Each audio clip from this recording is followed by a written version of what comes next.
మనం ఇవాళ భగవద్గీతలో 11 అధ్యాయంలో ఒకటో శ్లోకం విన్నాము. అర్జునుడు అంటున్నాడనమాట. స్వామి 9వ చాప్టర్ 10వ అధ్యాయము ఇదంతా అప్పటికి చెప్పున్నాడు స్వామి. మొత్తం తత్వజ్ఞానం అంతా, తత్వ సంబంధమైన జ్ఞానము ఇవ్వబడింది. భగవతత్వము, భక్తి తత్వము అదంతా ఎస్పెషల్లీ చతుర్శ్లోకి భగవద్గీతలో. సో ఈ తత్వజ్ఞానం అనేది చెప్పినప్పుడు జ్ఞానం అందరూ వింటారు. వినడానికి వింటారు. కానీ ఆ విన్నది లోపల విజ్ఞానం అవ్వాలంటే స్వామి దయ, మర్సీ ఉంటుంది, దయ ఉంటుంది స్వామికి. ఆ స్వామి దయ వల్ల ఆ జ్ఞానం అనేది విజ్ఞానంగా హృదయంలో కూర్చుంటుంది. గురు కృష్ణ కృప వల్ల.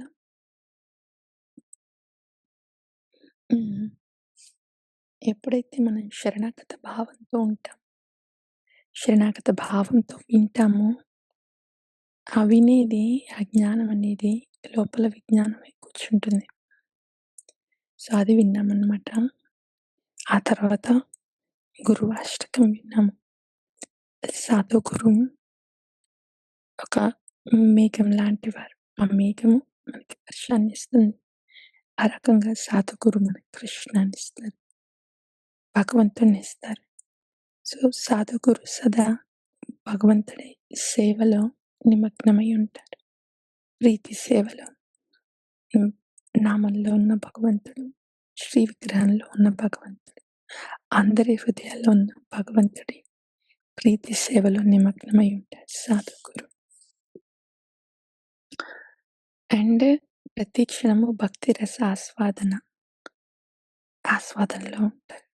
నామరూప గుణలీల ఆస్వాదన జరుగుతూ ఉంటుంది. శ్రీ గురు రాధికా ప్రేయసకి కృష్ణ కృపా శ్రీమూర్తి. సో ఈ రకంగా భగవంతుని దయ అంతా శ్రీ గురు రూపంలో శిశువుకి అందుతుంది. శ్రీ గురుభ్యో నమః. ఆ తర్వాత ఏం విన్నామంటే, ఎప్పుడైతే గురుముఖ పద్మవాక్య చిత్తిత కొరియా ఐక్య అవుతుందో, మన చిత్తంలో గురువు యొక్క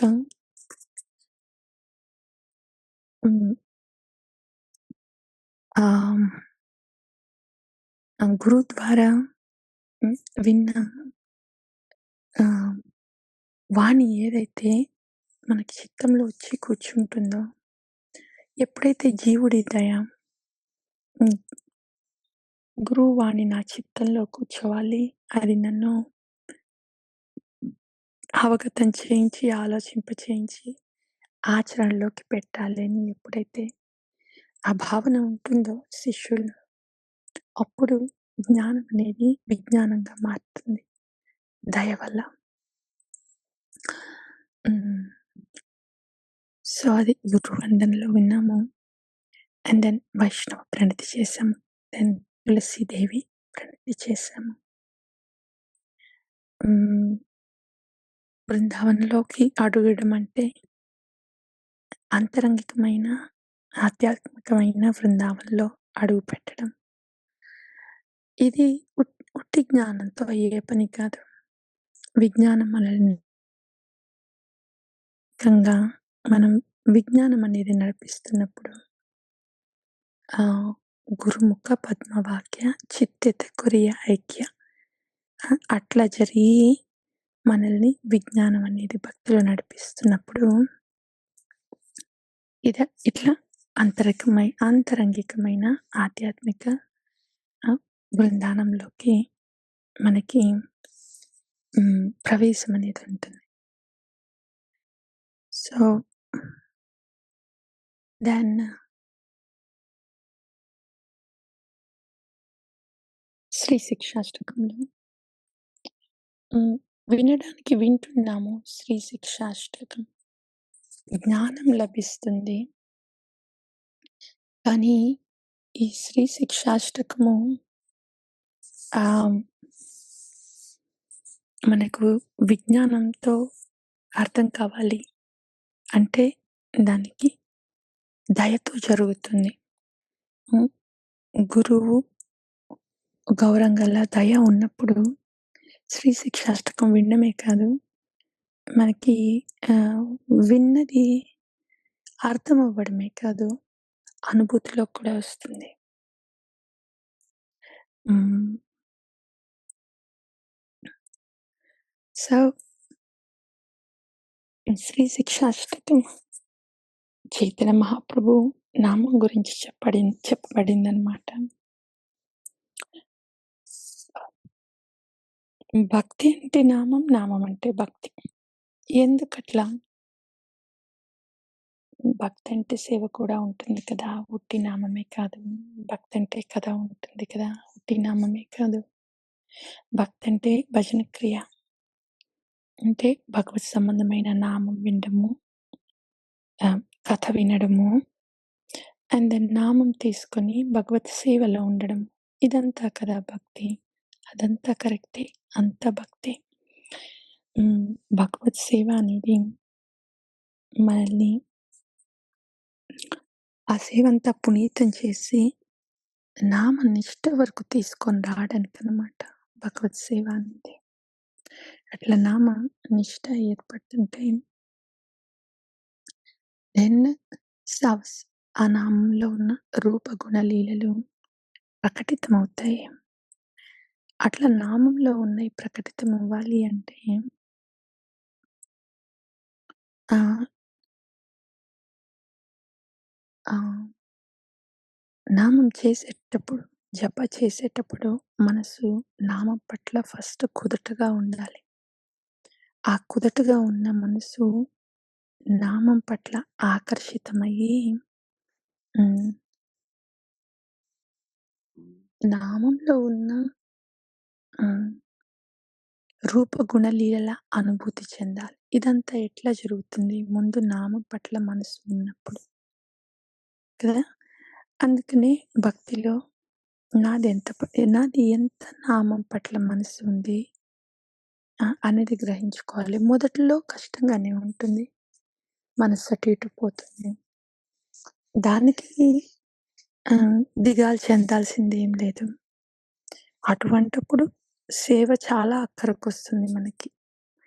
ఎస్పెషల్లీ భక్తి మొదల్లో ఉన్నప్పుడు మనసు చాలా చంచలంగా ఉంటుంది. అప్పుడు చంచలంగా ఉందా మనసు, కుదుటగా ఉందా? అది తర్వాత సంగతి. నామం జరుగుతుందా లేదా? జపా జరుగుతుందా లేదా? అది ఇంపార్టెంట్ ఫస్ట్‌లో, బిగినింగ్‌లో. జపా జరగడమే ఎక్కువ బిగినింగ్‌లో. ఎందుకంటే మనసు చంచలంగా ఉంటుంది. చాలా రాజసికంగా, తామసికంగా ఉంటాం కాబట్టి మొదట్లో చంచలంగానే ఉంటుంది. జపం చేస్తున్నా కూడా మనసు నిలవదు. అది ఎక్స్‌పెక్టెడే. అటువంటప్పుడేంటి నామమైతే పోనిస్తూనే ఉండాలి. మనసు నిలుస్తుందా లేదా? అది నెమ్మదిగా నిలుస్తుంది. నెమ్మదిగా వస్తుంది. కానీ నామమైతే జరుగుతూనే ఉండాలి. సేవ అయితే జరుగుతూనే ఉండాలి. హ్మ్. సో, అట్లా మొదట్లో ఉంటుంది. మనసు నిలిచినా నిలవకపోయినా నామం చేయడము, సేవ చేయడము అనేది. అట్లా కొంతకాలం అట్లా జరిగినప్పుడు హ్మ్. రాజసిక గుణం, తామసిక గుణము మొత్తము చిత్తంలో నుండి కడిగేసేస్తుంటే, అప్పుడు కొంచెం కొంచెం మనసు నిలుస్తుంది నామం దగ్గర. యాహ్! సో, అట్లా నిలిచిన మనసు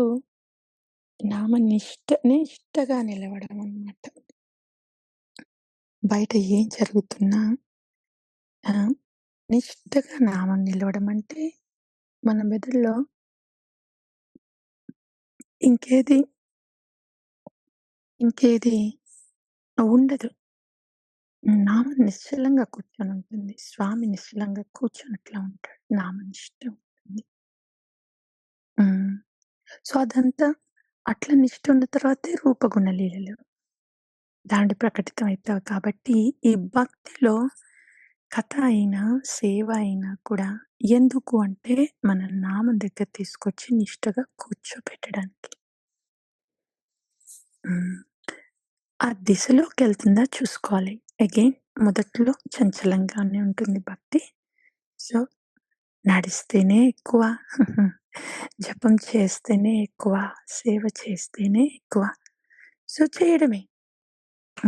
చేసుకుంటూ వెళ్ళడమే. తర్వాత నెమ్మదిగా నిష్టనేదొస్తుంది.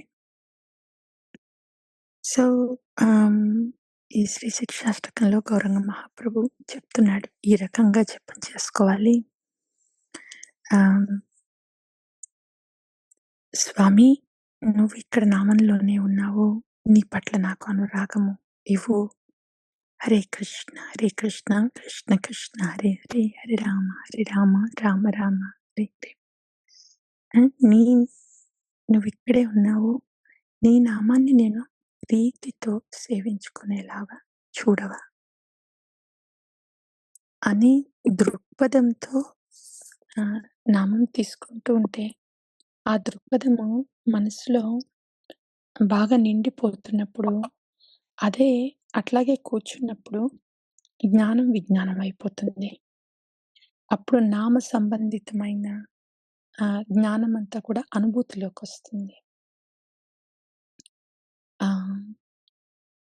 అనుభూతిలోకొస్తుంది. హ్మ్. దెన్ ఇంకొకటి హ్మ్. నామము మనం జపం చేసేటప్పుడు మనసు నిలవాలి అంటే, జ్ఞాదపి సునిచ్చేన తరోరేవ సహిష్ణున అమానిన మానదీన కీర్తనీయ సదా హరిం. అందరి పట్ల ఆహ్, గౌరవంగా ఉండి, ఎవరి పట్ల గౌరవాన్ని ఆశించొద్దు. ఇది ఎప్పుడు జరుగుతుందంటే, అందరి హృదయంలో ఉన్న స్వామిని ఆ! ఆ స్వామిని కొలుస్తున్నప్పుడు ఆహ్, దెన్ హ్మ్. నేను స్వామి సంబంధితమైన వా వాడిని అనే భావనలో స్థిరంగా ఉన్నప్పుడు, అనే సంబంధంలో స్థిరంగా ఉన్నప్పుడు, అప్పుడు హ్మ్. ఆ స్వామి పాదాలనట్లా పట్టుకొనున్నప్పుడు, నామం నామంలో స్వామి ఉన్నాడు. స్వామి ధ్యానంలో అట్లా ఉన్నప్పుడు, అప్పుడే మనకి హ్మ్. అరోరెవ సహిష్ణున తట్టుకునే శక్తి వస్తుంది. ఏ పరిస్థితులనైనా వేలెత్తి చూపించకుండా ఎవరి పట్ల తట్టుకునే పరిస్థితి ఉండాలి అంటే, స్వామి పాదాల్ని పట్టుకున్నప్పుడు, నామంలో ఉన్న స్వామి పాదాల్ని పట్టుకున్నప్పుడే ఆ తట్టుకునే శక్తొస్తుంది. ఆ! సో, తద్వారా హ్మ్. అట్లా మనము స్వామి పాదాల్ని పట్లని దృష్టి ఉండి సేవిస్తున్నప్పుడు, మనం ఎవరిని చూస్తున్నాము? ఆ! ఏ జీవిని చూస్తున్నాము? ఆహ్, హ్మ్. ఇదంతా కూడా పట్టదు. జీవిలో ఉన్న పరమాత్మ మీదే ఉంటుంది దృష్టి. సో, ఆ పరమాత్మకి ప్రణమిల్లుతాం. హ్మ్. తద్వారా ఎవరిని ఎవరి దగ్గర నుండి ఏమి ఆశించము. సో, ఇదంతా ఎప్పుడు జరుగుతుందంటే, మనకి భగవత్ ధ్యానంలో ఉన్నప్పుడు జరుగుతుంది. హ్మ్. అండ్ కీర్తనీయ సదా హరి. ఆ! మన ఆలోచనలో భగవంతుడిని సేవిస్తున్నప్పుడు ఇది జరుగుతుందనమాట. ఇంకొక విషయం ఏమంటే ఆహ్, నామం పట్ల మన మనసు నిలవాలి అంటే, ఎవరి పట్ల ఎంత ఆశించకుండా ఉంటే అంత ఎవరికి ఎంత ఆహ్, గౌరవం ఇయ్యాలో భగవంతుడు అందరిలో కూర్చొనున్నాడు కాబట్టి తదనుగుణంగా ఏ జీవికి ఎంత గౌరవం ఇయ్యాలో అట్లా ఇస్తున్నప్పుడు అండ్ ఎక్కడైనా జీవితంలో జరుగుతున్నప్పుడు వేలెత్తి చూపించకుండా భగవంతుని పాదాలను పట్టుకొని అట్లా తట్టుకుంటున్నప్పుడు, ఇట్లా ఉంటున్నప్పుడు హ్మ్. దెన్ ఆ నామం పట్ల రుచి ఏర్పడుతుంది. ఎంతగా ఏర్పడుతుందంటే ధనం, జనం, కవితా సుందరి ఏది వద్దు. ఆహ్, నాకు నీ సేవలో, నీ ప్రీతి సేవలోనే ఉంచు అని స్వామికి ఆహ్, హృదయపూర్వకంగా విన్నతి పెట్టుకోవడం జరుగుతుందనమాట. ఇంకా స్వామి పట్ల ప్రీతికరమైన సేవ తప్పితే ఇంకేది రుచించదు. దేని పట్ల ధ్యాస ఉండదు. సర్వం కృష్ణమయమే కదా! ఆ! స్వామి ప్రీతికరమైన సేవకే కదా! హ్మ్. అదే సత్యం కదా! అని ఆహ్, అవగతమవుతుంది కాబట్టి అదే కావాలి అని ఎప్పటికి వినతి జరుగుతూ ఉంటుంది. సో, ఈ రకంగా ఇటువంటి భావనతో మనము ఆహ్, నామం చేస్తున్నప్పుడు స్వామి నువ్విక్కడే ఉన్నావు. సో, నీ శరణు తీసుకుంటున్నాను. ఆహ్, అని హ్మ్. అట్లా జపం చేసుకుంటూ వెళ్తున్నప్పుడు మన మనసు చంచలమైన మనస్సుని హ్మ్. ఆహ్, చంచలమైన మనస్సుని సద్దుమణిగించే శక్తి భగవంతుడికే ఉంది. హ్మ్. ఏది మనల్ని తొలుస్తున్నా కూడా పాద స్వామి పాదాల దగ్గర పెట్టి హ్మ్.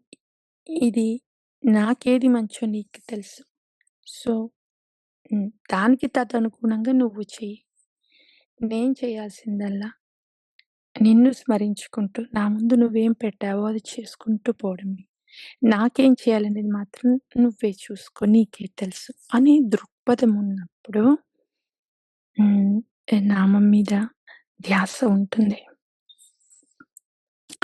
సో, ఈ రకంగా జపం చేస్తున్నప్పుడు అయినంత తనుజ కింకర పతితామాం విషమీ భవాంబుధం కృపయా తవ పాద పంకజ స్థితధూళి సదృశం విచింతయ. మనము చెప్పి భగవంతుడికి ఇది అని చెప్పి ఇక ఒక ఒక పక్క చెప్పడము, ఇంకో పక్క నామం జరగడము అవుతున్నప్పుడు ఏ ఏం పరిస్థితండి వస్తుందంటే ఇంక చెప్పడానికి ఏం లేదు స్వామి. యాహ్! అండ్ మొత్తం నీ పాదాల దగ్గర ఉంచుతున్నాను. ఆ! ఏది మంచో నువ్వే చూసుకో అనే ఆహ్, పాయింట్‌కొచ్చినప్పుడు సద్దుమణుగుతుందనమాట ఇంకా. ఈ మనసంతా సద్దుమణిగి జపం చేస్తున్న జపం మీద దృష్టి నిలుస్తుంది. ఆ రకంగా నామం వచ్చి కూర్చుంటుంది మనసులో. హ్మ్. సో, నంద తనుజ కృష్ణ నన్ నన్ను ఈ విషపూరితమైన గుణాల నుండి వెలికి తీసి నీ పాద పద్మాల దగ్గర ఉంచవా స్వామి.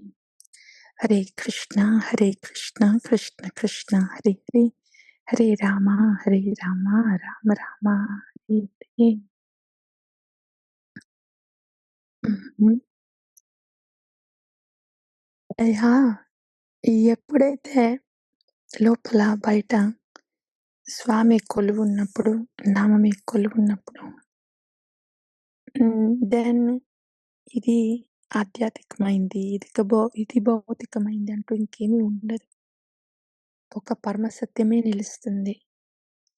ప్రీతి సేవ, ప్రీతి వస్తు, ప్రీతి వస్తు పట్ల ప్రీతి సేవ సర్వం హ్మ్. ఆహ్, భగవత్మయమైనప్పుడు హ్మ్. ఒక్కటే పరమ సత్యంగా నిలుస్తుంది. ఈ భగవంతుడి పట్ల ప్రీతిపూర్వకమైన సేవ. ఇక అది భౌతికమా, ఆధ్యాత్మికంగా అనేది ఇంకా ఉండదు. భక్తుడికి భక్తుడన్న తర్వాత భక్తుడికి సంబంధించి ఇంకేది భౌతికం ఉండదు. భక్తుడు ఆహ్, తనని తాను తనకు సంబంధించింది ఏదైనా కూడా భగవంతుడికి అర్పించిన తర్వాత ఇక అందులో భౌతికం అనేదేమీ లేదు. భక్తుడు సంబంధితమైనది ఏదైనా కూడా ఆధ్యాత్మికమే అవుతుంది. హ్మ్. సో, హరే కృష్ణ, హరే కృష్ణ, కృష్ణ కృష్ణ హరే హరే, హరే రామ, రామ రామ హరే హరే. ఎవరైతే శ్రీ శిక్షాష్టకాన్ని హ్మ్, రోజు పఠిస్తారో, ఆహ్, శ్రవ శ్రవణం చేస్తారో వాళ్ళకి రోజు రోజు శ్రీ కృష్ణ భక్తి ప్రవర్తమానమవుతుంది. తారామధ్య సర్వశ్రేష్ఠ నామ సంకీర్తనం నిరపరాధ నామ లీలయం పాయే ప్రేమదానం. Of all the angas of Bhakti Nama Sankirtana is the best. It is this Niraparada Nama that gives Premadana. When the Nama is taken in this understanding and is served, mm, then Premadana, the love of Godhead is given. ఎప్పుడైతే నామం పట్ల ఎటువంటి జ్ఞానము, విజ్ఞానము ఆహ్, మనలో ప్రవేశించి తదనుగుణంగా మనం నామజపం చేస్తూ ఉంటామో ఆహ్, అప్పుడు అది నిరపరాధ భజన అవుతుంది. అటువంటి భజన మనకి ప్రేమ భక్తినిస్తుంది. హరే కృష్ణ, హరే కృష్ణ, కృష్ణ కృష్ణ హరే హరే, హరే రామ, రామ రామ హరే హరే. హరే కృష్ణ, హరే కృష్ణ, కృష్ణ కృష్ణ హరే హరే, హరే రామ, రామ రామ హరే హరే. హరే కృష్ణ, కృష్ణ కృష్ణ హరే హరే, హరే రామ, రామ రామ హరే హరే. प्रेम से कहो श्री कृष्ण चैतन्य प्रभु नित्यानंद श्री अद्वैत गदाधर श्रीवासादि गौर भक्त वृंद की जय। श्री हरिनाम प्रभु की जय। श्री शिक्षाष्टकम की जय। आचार्य भगवान की जय।